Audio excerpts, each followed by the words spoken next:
তারিকুল ইসলাম সোহান বলেছেন, আমি কোন কাজগুলো বর্জন করলে এবং কোন কাজগুলো করলে খুব সহজে জান্নাতে যেতে পারবো দয়া করে বলবেন। আমরা শুরুতেই বলেছি আজকে ওয়ালি হওয়ার শর্ত, কিন্তু সেটা আসলে কমন শর্ত। কোনো মুসলিম যদি জান্নাতে যেতে চায় তাহলে তাকে পরিপূর্ণ ইমানদার হতে হবে এবং তাকওয়াদারি হতে হবে, মুত্তাকি হতে হবে। আর তাকে ফরজ ওয়াজিব মেনে চলতে হবে। ইসলামের বেসিক যে আকীদা ঈমান সেটা পোষণ করতে হবে। বেসিক ইবাদতগুলো যেগুলো ফরজ ওয়াজিব সেগুলো মেনটেন করতে হবে। মুআমালাতের ক্ষেত্রে হালাল হারাম মেনে চলতে হবে।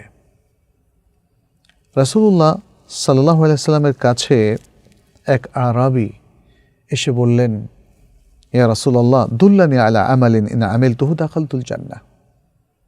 আপনি আমাকে এমন কিছু আমল দেখিয়ে দিন যে আমলগুলো করলে আমি জান্নাতে প্রবেশ করব। তখন রাসূল সাল্লাল্লাহু আলাইহি সাল্লাম বললেন, তা'বুদুল্লাহ লা তুশরিকু বিহি শাইআ। প্রথম হচ্ছে তুমি আল্লাহর ইবাদত করবে, তার সাথে আর শরীক করবে না। তাহলে তিনি একসাথে দুটো তারবিয়ত দিলেন এখানে। একটা হলো তার ঈমান, আরেকটা হলো তিনি যেন শিরক মুক্ত ইবাদত করেন।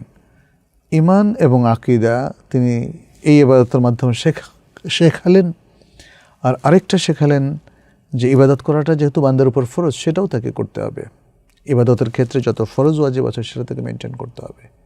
আর ইবাদতের ক্ষেত্রে আকীদা ঠিক রাখা, যে লা তুশরিকু বিহি শাইআন বলেছেন, এটা হলো আকীদার সবচেয়ে গুরুত্বপূর্ণ পয়েন্ট। সেটা হচ্ছে আকীদাতুত তাওহীদ, তাওহীদের আকীদা এবং তার সাথে সংশ্লিষ্ট সকল আকীদা তাকে মেনটেন করতে হবে।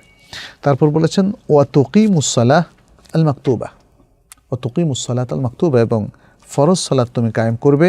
ওয়া তুআদ্দিজ যাকাত আল মাফরুদা, এবং যাকাত ফরজ যাকাত তুমি আদায় করবে। ওয়া তাসুমা রমাদান, এবং রমাদানের সওম তুমি পালন করবে।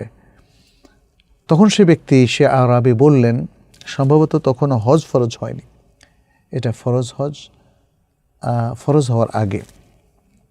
তিনি বললেন, ওয়াল্লাযী নাফসি বিয়াদিহি লাআযীদু আলা হাযা, যার হাতে আমার প্রাণ তার শপথ করে বলছি আমি এর থেকে অতিরিক্ত আর কিছু করব না, এই ফরজ কাজগুলোই আমি সম্পাদন করব।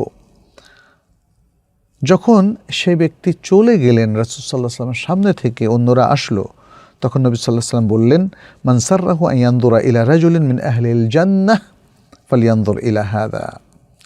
যে ব্যক্তি জান্নাতের কোনো ব্যক্তিকে দেখতে চায় তাহলে সে যেন এই ব্যক্তিকে দেখে। এটা হলো রাসূল সাল্লাল্লাহু আলাইহি ওয়াসাল্লাম পরোক্ষভাবে তাকে জান্নাতুল বেশারাত দিয়ে দিলেন, যে এই ব্যক্তি ইসলামের বেসিক আকীদা, বেসিক ইবাদাগুলো সবগুলো পরিপালন করছে, তাহলে সে জান্নাতি হয়ে যাবে।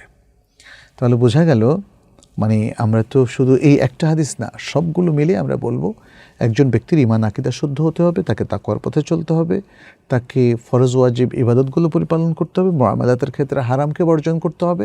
হালালের সীমানার মধ্যে যদি থাকে, মাত্র এই কয়েকটা জিনিস যদি সে মেনটেন করে, তাহলে সে জান্নাতে যেতে পারবে ইনশাআল্লাহ।